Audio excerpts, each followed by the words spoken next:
నమస్తే. ఇన్నాళ్ళు నన్ను సపోర్ట్ చేస్తూ, ఎంకరేజ్ చేస్తూ మీ ప్రేమని నాకు అందిస్తున్న ప్రతి ఒక్కరికి కృతజ్ఞతలు. అలాగే ఈ వీడియో కూడా ఖచ్చితంగా మీకు ఉపయోగపడుతుంది. లైక్, షేర్ అండ్ సబ్స్క్రైబ్ చేసి మీ సపోర్ట్‌ని నాకు అందించండి. అలాగే ఈ వీడియో పట్ల మీకున్న అభిప్రాయాన్ని కామెంట్ సెక్షన్‌లో కామెంట్ చేసి తెలియజేయండి. ఇప్పుడు వీడియోని చూద్దాం. జ్యోతిష్య శాస్త్రం ఒక అద్భుతం. వేదాంగమైన జ్యోతిష్య శాస్త్రం అనేటువంటిది మానవ జీవన గమనానికి ఒక వరం. జ్యోతిష్య శాస్త్రం నీ జీవితంలో వెలుగు నింపే ఒక భాష. ఆ భాష నీకు అర్థమైతే ప్రకృతి నీతో మాట్లాడుతుంది. అస్ట్రాలజీ నేర్చుకోవాలి అనుకునే వారికి అద్భుత అవకాశం. మురళీధర శర్మ గారి అస్ట్రాలజీ క్లాసెస్ అతి త్వరలో మొదలు కాబోతున్నాయి. 100% జాబ్ గ్యారంటీ. వివరాల కొరకు సంప్రదించండి. నమస్తే, వెల్కమ్ టు అవర్ ఛానల్. నేను పద్మిని. ప్రస్తుతంతో పాటు ప్రముఖ ఆధ్యాత్మికవేత్త, జ్యోతిష పండితులు, అమ్మవారి సేవకులు, దత్త గణపతి ఉపాసకులు మురళీధర శర్మ గారు మనతో పాటు ఉన్నారు. మాట్లాడదాం. మురళి గారు నమస్కారం అండి. మహాదేవ శ్రీమాత్రే నమః. పెద్దవాళ్ళు అంటూ ఉంటారు, అయితే మన దశ బాగుండాలి లేదా దిశ బాగుండాలి. దశ బాగుండాలి లేకపోతే దిశ బాగుండాలి. ఉండేటటువంటి ఇల్లు అదే అసలు సిసలైనటువంటి ప్రశాంతతను తీసుకొచ్చేటటువంటి. డెఫినెట్లీ మనం ప్రశాంతంగా ఉన్నా, మనం ఆనందంగా ఉన్నా, లేదంటే మనకి బోల్డ్ అంతా మనం ఎదుగుదల వచ్చింది లైఫ్లో అంటే ఇల్లు ప్లే చేసే రోలు అమ్మో మహాద్భుతమైనటువంటి రోల్ని ప్లే చేస్తుంది. ఇల్లు అంటేనే వాస్తులో చిన్న చిన్న టెక్నిక్స్ కూడా ఎంత బాగా పనిచేస్తాయంటే అది ఎన్నో సందర్భాల్లో ఎవరికి వారు పర్సనల్ ఎక్స్పీరియన్సెస్ చేసి చూసుకున్న దాఖలాలు ఉన్నాయి. వాస్తు రిలేటెడ్ ఏమైనా మంచి టిప్స్ చెప్పండి మురళి గారు. రకరకాల సమస్యలు, యాంగ్జైటీతో బాధపడుతున్నారు. యాంగ్జైటీ కూడా ఇల్లు ప్లే చేస్తుంది రోల్ని. యాంగ్జైటీ కానీ, హెల్త్ ఇష్యూస్ కానీ, ఎదుగుదల కానీ, చిన్న చిన్న ట్రిక్స్ ఏమైనా ఉన్నాయా ఫర్ ద బెటర్ లైఫ్? తప్పకుండా అమ్మా.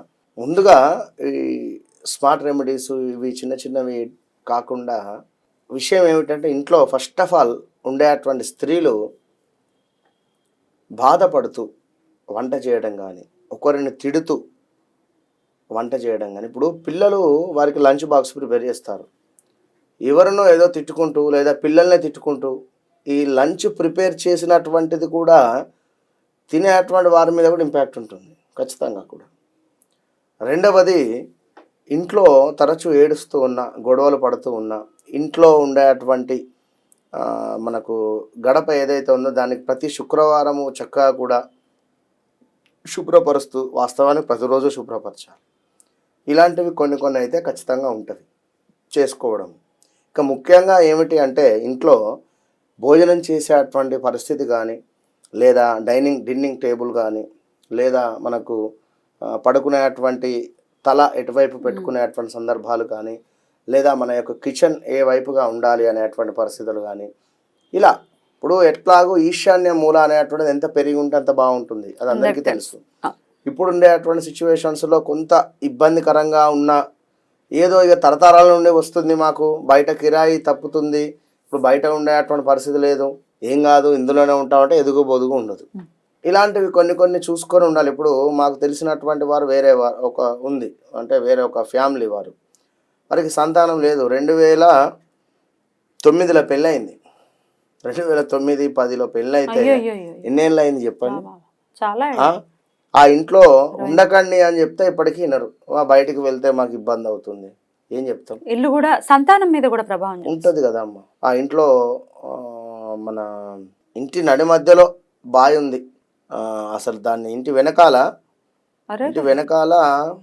ఇక్కడ ఉండే కొంత ఇబ్బందికరంగానే ఉండేది. నేనే యంత్రం పెట్టి పూర్తి చేయడం జరిగింది. విన్నారా? ఈ ఇబ్బందికరంగానే ఉంటుంది. దాన్ని 2 డివైడ్గా చేసుకోవాలి, అన్నదమ్ములు కలిసి ఉండాలి. అయితే ఇక్కడ ముఖ్యంగా కూడా నార్త్ ఈస్ట్లో బాత్రూమ్ అనేటువంటిది పెడుతూ ఉంటారు కొందరు. కొన్ని సందర్భాలలో నార్త్ ఈస్ట్ ఈ సందర్భాలలో. వెనుకటి కాలంలో అలా ఉండకూడదు. అలా ఉంటే చాలా ఇబ్బందికరమైన పరిస్థితులు ఉంటవి. దీంతో పాటుగా మనం ఇప్పుడు ఇంట్లో అటకలు వస్తాయి. సో తెలంగాణ సైడ్ సజ్జలు అంటారు. ఇది ఇంట్లో ప్రతి రూమ్లో మామూలుగా సెల్ఫ్స్ వస్తాయి. ఆ యొక్క సెల్ఫ్ పైన కొన్ని వస్తువులు పెట్టుకోవడం. అయితే ఇక్కడ మరొక విషయం ఏమిటంటే, ఎగ్జాక్ట్లీ దాని కిందనే బీరువా పెట్టుకోవడం. ఈ బీరువా డైరెక్షన్ ఎట్లాగో మనం చెప్తూ ఉంటాం, ఉత్తరం వైపుగా చూసే అటువంటి విధంగా. అయితే ఈ బెడ్స్ కూడా ఎగ్జాక్ట్లీ ఇటు గోడకు అని చెప్పి ఆనిచ్చేస్తే, ఈ యొక్క అటక కింద ఒక మనిషి పడుకునేటువంటి ప్లేస్ ఉన్నా ఇబ్బంది. అంటే అటక కిందకి హెడ్ వచ్చేలాగా హెడ్ పడుకుంటారు. వచ్చేటువంటి విధంగా కానీ కంప్లీట్ గా మనిషి పడుకునే ప్లేస్ అయినా అట్లా ఉండకూడదు. అటక కింద చాలా పడుకోకూడదు. ఘోరాతి ఘోరమైనటువంటి ఇంపాక్ట్ ఉంటుంది నెగిటివ్. అయితే ఇలా సో అటక కింద ఎటువంటి అటక కింద పరిస్థితుల్లో పడుకోవద్దు, తల కూడా పెట్టేటువంటి పరిస్థితి పెట్టవద్దు. ఒకవేళ అటక ఇక్కడ వరకు ఉందంటే పోనీ ఇక్కడి నుంచి పడుకో. పర్వాలేదు. సౌత్ వైపు గాని ఈస్ట్ వైపు గాని చక్కగా కూడా ఈ వైపులోనే తల మనం పెట్టుకొని పడుకోవాలి. మిగిలిన దిశలలో పెట్టుకొని పడుకోకూడదు. దక్షిణం వైపు తల ఉండాలి ఖచ్చితంగా, తూర్పు వైపు పెట్టుకోవచ్చు. అయితే ఈ విధంగా మనకు సౌత్ వైపు కానీ లేదా అదే విధంగా ఈస్ట్ వైపు కానీ తలపెట్టి మాత్రమే పడుకోవాలని చెప్పడం జరుగుతున్నది. మరొకటి ఏమిటి అంటే నార్త్ అండ్ ఈస్ట్ వైపు కూర్చొని మాత్రమే భుజించాలి అన్నం తినేటువంటి సందర్భాలలో.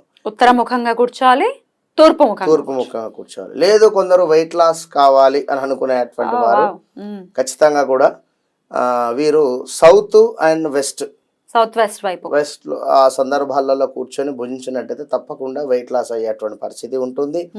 మరొకటి సౌత్ ఈస్ట్ లో కిచెన్ ఉండాలి. ఎలాగో సౌత్ ఈస్ట్ మధ్యలోనే కిచెన్ ఉంటుంది ఆగ్నేయంలో. ఇంకొకటి ఏమిటి అంటే ఈశాన్య మూల ఎట్లాగో చక్కగా కూడా పెరిగి ఉండాలి అని చెప్పడం జరుగుతున్నది. ఇప్పుడు ఇందులో మనం భోజనం చేసే అటువంటి సందర్భాలలో ఇష్టం వచ్చినట్టు విధంగా కూర్చొని భోజనం చేసినా నెగిటివ్ ఇంపాక్ట్ ఉంటుంది. ఇప్పుడు మనం చెప్పినటువంటి సౌత్ వైపు కానీ ఈస్ట్ వైపు కానీ కాకుండా వేరే డైరెక్షన్లో పడుకున్నా సరిగా నిద్ర పట్టకపోవడం కానీ, లేదా నెగిటివ్ ఆలోచనలు కానీ, పీడ కలలు వస్తున్నాయి అనుకోవడం కానీ, లేదా ఇంట్లోనే డబ్బు ఇబ్బందికి సంబంధించినటువంటి విధంగా ఏదో రకంగా రావడం కావచ్చును, ఏదైనా చెప్పలేము. కనుక ఇప్పుడు ఇవి జనరల్గా కొన్ని వాస్తు పరంగా మీరు ఈ యొక్క టిప్స్ పాటించుకొని ఇంట్లో తరచూ గొడవలు కానీ ఇవన్నీ లేకుండా ఉన్నట్టయితే ఖచ్చితంగా కూడా మంచి ఫలితం మాత్రం ఉంటుంది 100%. సో వాస్తు అనేది చాలా చాలా పర్టికులర్ గా మనం చూసుకోవాలి. మీరు అన్నట్టుగా ఈశాన్యం అనేది చాలా జాగ్రత్త తీసుకోవాలి. ఫస్ట్ పాయింట్ మీరు చెప్పారు, ఈశాన్యంలో బాత్రూమ్లు ఉన్నాయనంటే ఇంకంతకన్నా ఘోరం ఉండేది. ఇష్టం వచ్చినట్టు కట్టుకుంటారు. అసలు ఇప్పుడు కూడా ఒకవేళ మనకేం తెలియకుండా ఏదో గుడ్డెదో చోల పడినట్టు అలా కట్టేసుకుంటే డెఫినెట్ గా దాని ఇంపాక్ట్ గట్టిగా తీసేయడమే కదండి. అక్కడ ప్రశాంతవంతంగా ఉండి వాళ్ళకి ప్రశాంతత ఉండాలి మన వాళ్ళకని మనస్ఫూర్తిగా కోరుకుంటూ కృతజ్ఞతలండి. నమస్కారం.